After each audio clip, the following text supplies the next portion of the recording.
Pues vamos a leer, como decía, en el Evangelio de Juan, capítulo 19, versículos del 28 al 30. Y dice así la palabra del Señor. Después de esto, sabiendo Jesús que todas las cosas estaban ya consumadas, para que la Escritura se cumpliera, dijo: tengo sed. Y había allí una vasija llena de vinagre. Entonces ellos empaparon de vinagre una esponja, y poniéndola en un hisopo se la acercaron a la boca. Y cuando Jesús tomó el vinagre, dijo: consumado es. Y habiendo inclinado la cabeza, entregó el Espíritu. Amén. Y el Señor bendiga su santa palabra. La tendencia, creo que es natural en los hombres, es de ser bastante dejados, en el sentido de comenzar a hacer una obra, ¿no? Y bueno, pues sí, seguimos con ella, pero que al principio comenzamos con muchas ganas, con mucha ilusión, con mucha concentración, hasta que se cruza otra idea por la cabeza y entonces ya nos dedicamos a esa otra. Entonces, es por eso que muchas veces, la mayoría, se dejan las cosas a medio hacer, una cosa que se comienza pero no se hace del todo ni del todo bien. Y bueno, pues es una tendencia normal, pero si nos damos cuenta, una obra que se deja a medio hacer o que no está acabada, pues no, esa obra en realidad no se ha hecho. Esa obra como tal no se ha hecho, se habrá hecho una parte de la misma, pero el conjunto de la obra no se ha hecho.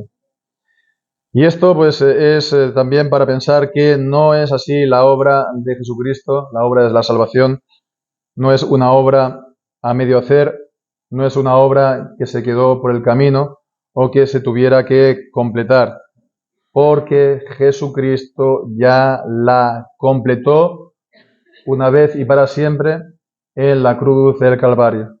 Esto es lo que confesamos los cristianos, confiesa la Iglesia, que el Señor Jesucristo completó la obra de la salvación y que entonces está ya realizada. Pero esta confesión, digamos, general, muchas veces pues se puede llegar a poner en duda de una manera u otra, Pero la obra de la salvación está completa y este pasaje que hemos leído nos lo dice de una manera pues absolutamente clara. Cuando dice al principio, en el versículo 28, sabiendo que todas las cosas estaban ya consumadas para que la Escritura se cumpliera. Jesús sabía que estaban todas las cosas ya consumadas y para que la Escritura se cumpliera. Entonces vemos aquí se está haciendo referencia al cumplimiento sí de la Escritura, para que la Escritura se cumpliera, como también pues es lo mismo, todas las cosas estaban ya consumadas. Ya su vida había llegado hasta el final, ya había llegado a lo último. Y ahora, además, pues se tenía que cumplir la Escritura. Toda la vida de Jesucristo, desde su mismo inicio, fue de cumplimiento de las Escrituras. De cumplimiento en las Escrituras. Leemos en el Evangelio de Mateo y una y otra vez se nos dice ya en el capítulo, los primeros capítulos, capítulo 1 y capítulo 2, pues que era para que se cumpliera lo anunciado por los profetas. Por ejemplo, en Mateo capítulo 1 y versículo 22, dice: todo esto aconteció para que se cumpliera lo que fue dicho por el profeta, por medio del profeta, que dijo: he aquí la Virgen concebirá y dará a luz un hijo, y llamarás su nombre Emmanuel, que traducido es Dios con nosotros. Y también pues todas las los acontecimientos de su nacimiento, pues la persecución de Herodes, como también puso la muerte a todos los niños de la región de Betlem. Todo eso también fue para que se cumpliera la Escritura. Él nació en Belén para que se cumpliera la Escritura. La misma persecución de Herodes poniendo a muerte a los niños, pues también cumplió las Escrituras. En el capítulo 2, versículo 18, voz fue oída en Ramá, gran lamentación, lloro y gemido. Raquel que llora a sus hijos y no quiso ser consolada porque ya no están. De esa manera se cumplió lo que fue dicho por medio del profeta Jeremías. Incluso cuando él volvió también de Egipto, también de esa manera se cumplió pues lo que el Señor había dicho: de Egipto llamé a mi hijo. O también que fue a Nazaret y vivió en Nazaret, era para que se cumpliera lo dicho por los profetas, que había de ser llamado Nazareno. Y esto nos lo encontramos una y otra vez a lo largo de su vida y de su ministerio, y pues sobre todo apuntando ya hasta su final. Leemos en Marcos capítulo 9 y versículo 13. Marcos 9, versículo 13.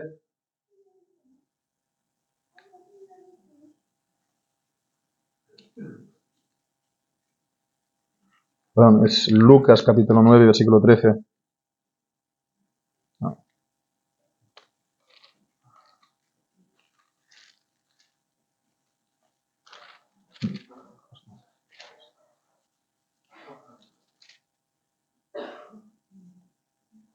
Pues cuando leemos aquí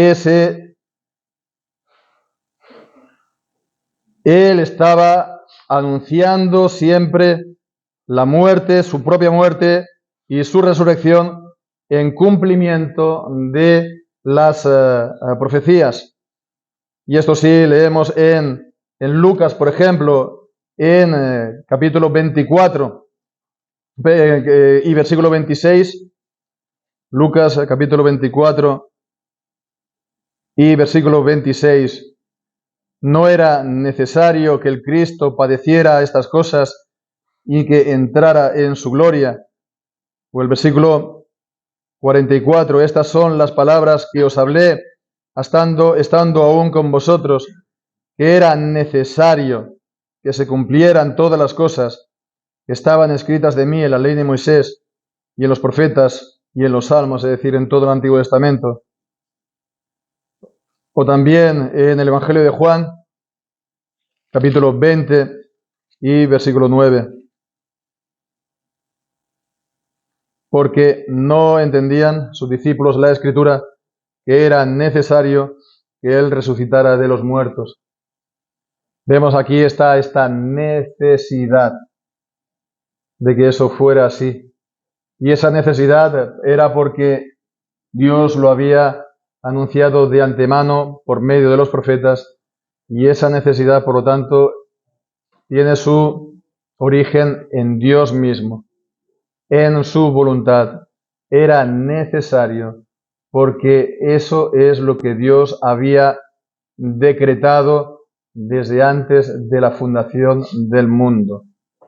Ya había pues el Señor decidido que Jesucristo naciera de esta manera que hemos visto, viviera y al final entregara su vida en sacrificio por el pecado. Y es por eso que se le llama a Jesús el Cordero inmolado desde antes de la fundación del mundo, porque la decisión de su sacrificio fue tomada desde antes de la fundación del mundo. La muerte del Señor Jesucristo no fue un accidente, sino que fue el cumplimiento de todas las cosas que el Señor pues había decidido en la eternidad. Y Jesús era consciente, siempre fue consciente de ello. Él no murió de una manera, pues, como hemos dicho, accidental, ni esto le sorprendió. Él siempre, en todo momento, sabía bien primero quién era y también que Él tenía que dar su vida para el perdón de los pecados del pueblo de Dios. Y también de qué muerte tenía que morir y también que tenía que resucitar. Entonces Él lo sabía, siempre lo supo, y Él no rehusó, y Él no dejó de cumplir la misión encomendada por el Padre. Él se hizo obediente hasta la muerte y hasta la muerte en la cruz.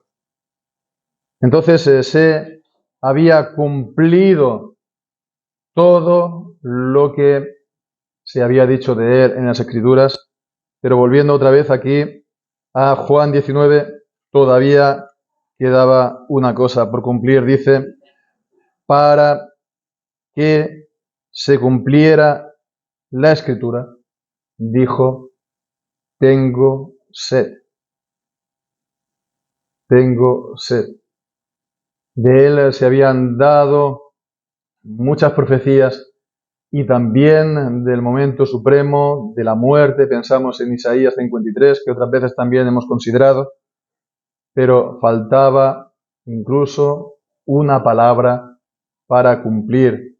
Esa palabra que leemos, por ejemplo, en el Salmo 22 y versículo 24. Salmo 22 y versículo 24.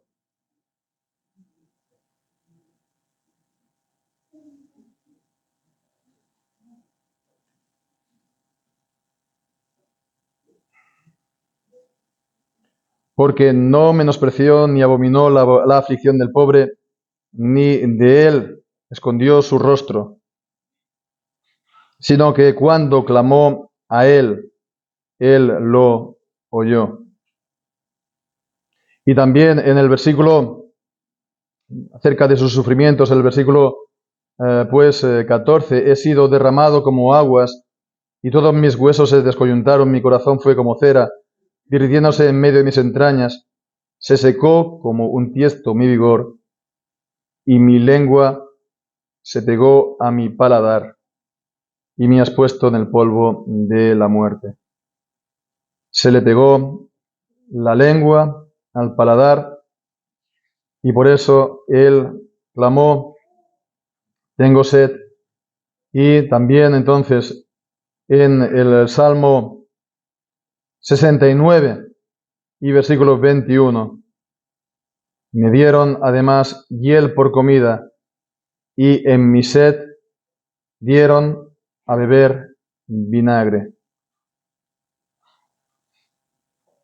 Entonces vemos que Jesús cumplió hasta el detalle todo lo que se había dicho de Él en el Antiguo Testamento. Él estaba en la cruz sufriendo dolores terribles y su preocupación, ¿cuál fue?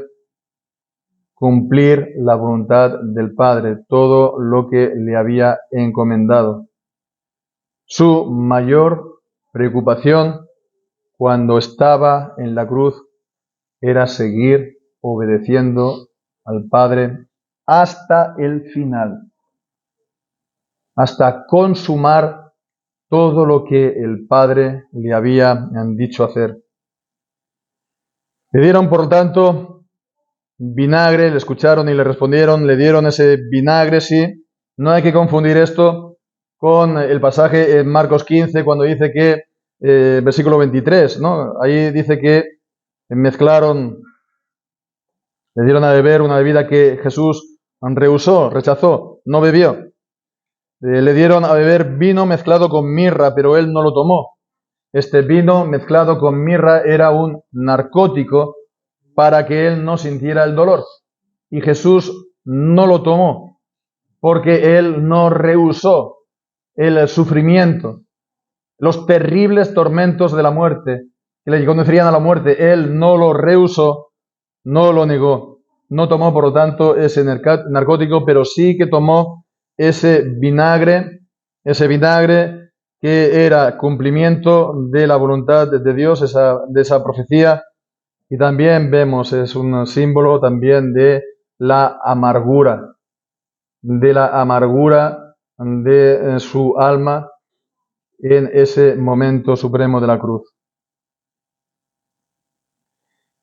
Y bien, pues entonces vemos que eso era también para una medida, entre comillas, compasiva de la gente, lo dieron para aliviar su sed.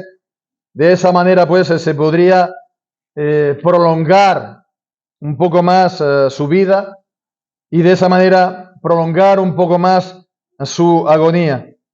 Leemos en Marcos capítulo 15 y versículo 36, corrió uno y empapó una esponja en vinagre y poniéndola en una caña le dio a beber diciendo, dejad, veamos si viene Elías a bajarlo. Pero fue entonces como el Señor pues murió, dice, más Jesús, inmediatamente después del versículo 37, más Jesús, dando una gran voz, expiró. Y aquí también lo mismo, en Juan capítulo 19, leemos lo mismo, en el versículo 30, cuando Jesús tomó el vinagre, dijo, consumado es. Consumado es. Consumado es, que significa, por lo tanto, que se ha llegado ya hasta el fin. Se ha llegado ya hasta el final. Ya se ha completado todo lo que se tenía que hacer. Ya se ha completado todo lo que el Padre quería que se hiciera.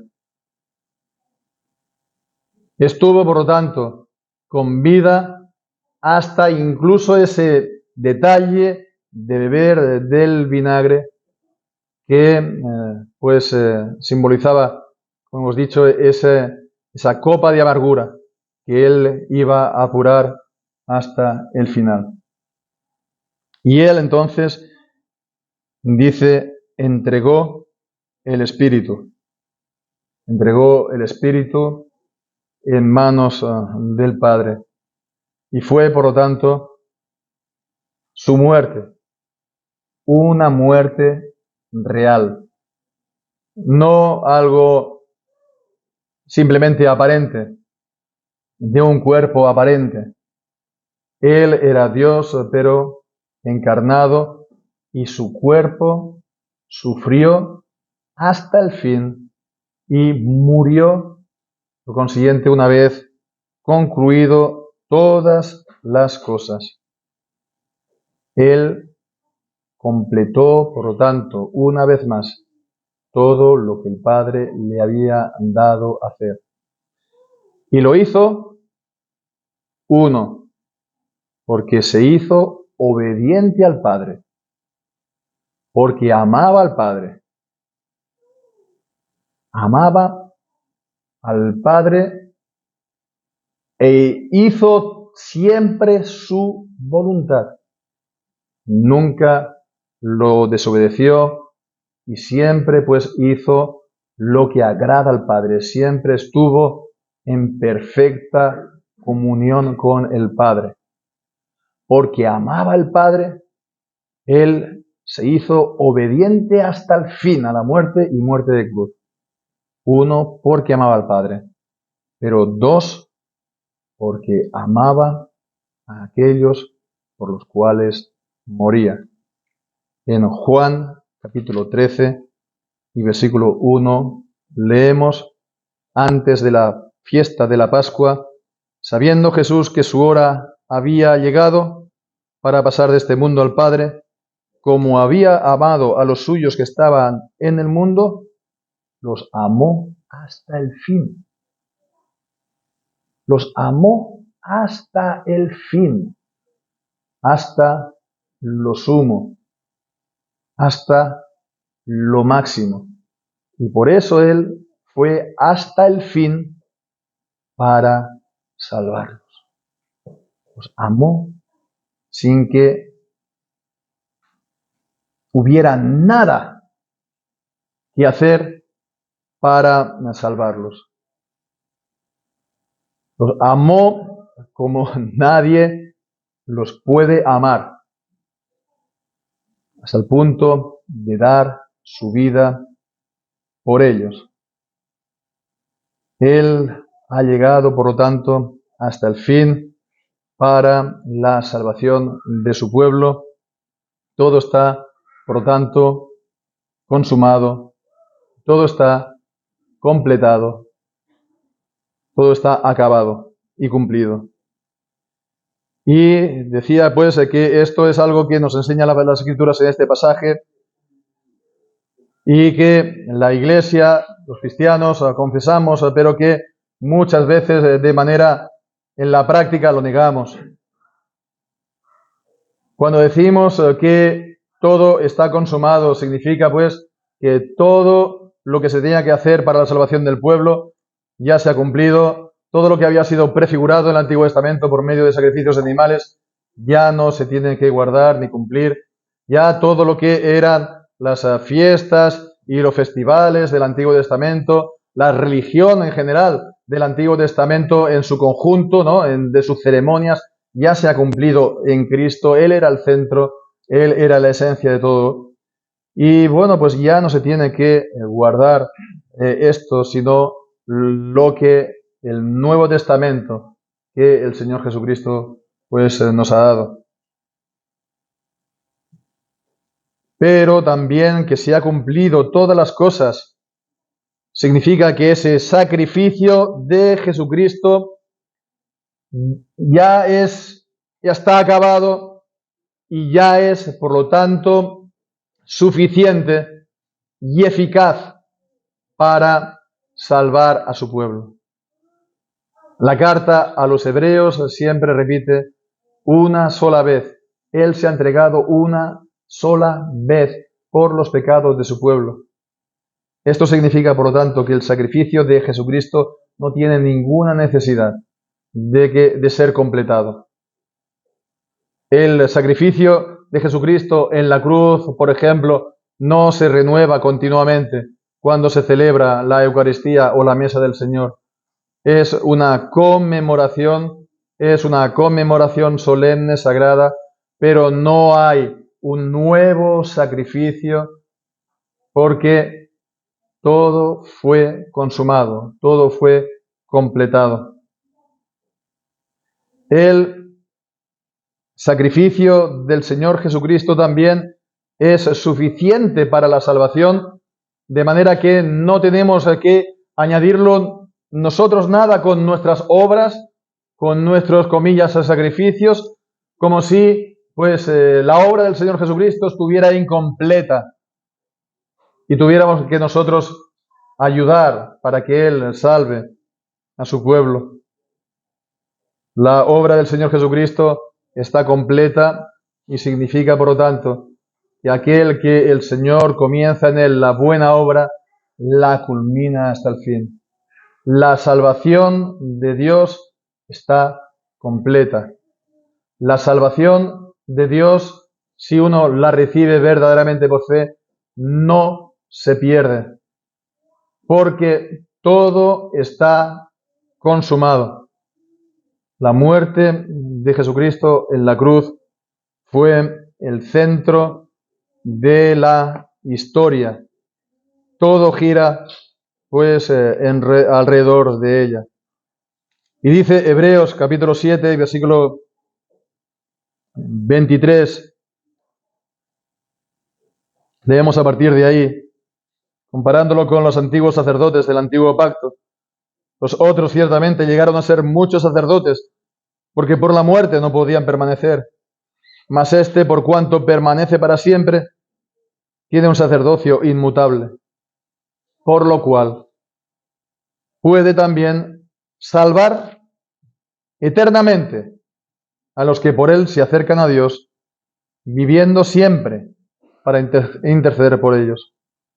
Porque tal sumo sacerdote nos convenía, santo, inocente, sin mancha, apartado de los pecadores y hecho más sublime que los cielos, que no tuviera necesidad cada día, como los otros sumos sacerdotes, de ofrecer primero sacrificios por sus pecados, por sus propios pecados y luego por los del pueblo. Porque dice, esto lo hizo una vez para siempre, ofreciéndose a sí mismo. Entonces, esta obra única, esta obra completa de Jesucristo en la cruz, que cumplió perfectamente la voluntad del Padre y todas las escrituras que Él había dado, entonces es una obra completa en sí misma de salvación, por lo cual, como hemos leído, Él es capaz de salvar eternamente a los que por Él, por Cristo, se acercan a Dios, porque Él vive siempre para interceder por ellos. Porque tiene también, hemos leído en el versículo 24, un sacerdocio inmutable. Inmutable. De la misma manera que Dios es inmutable, de la misma manera que sus decretos son inmutables y que los dones y el llamamiento de Dios son irrevocables e inmutables, entonces el Señor Jesucristo tiene un sacerdocio inmutable. Entonces, basándonos en la inmutabilidad de Dios, en la inmutabilidad de sus promesas y en la obra completa del Señor Jesucristo, sabemos entonces, hermanos, que aquel que ha depositado la fe en Él no necesita de otros sacrificios y no necesita de otros sacerdotes y no necesita de otros mediadores. Solo Jesucristo salva una vez y para siempre. Y la manera de recibir el que carezca de esto es por medio de la fe. Es por medio de la confianza en el Señor Jesucristo y en su obra completa según la voluntad del Padre. Así es la salvación de todo aquel que cree en Él. Es firme en Dios hasta el fin. Hay que perseverar hasta el fin. Hay que perseverar en la fe y en los caminos del Señor hasta el fin. Esto es también lo que nos dice el Señor Jesucristo. Pero esta perseverancia hasta el fin, el Señor nos la da en Cristo a los que verdaderamente creen en Él. Todo está, hermanos, consumado. Y lo único que hemos de hacer es confiar en nuestro Señor y Salvador Jesucristo. A Él sea la gloria juntamente con el Padre y con el Espíritu Santo para siempre. Amén.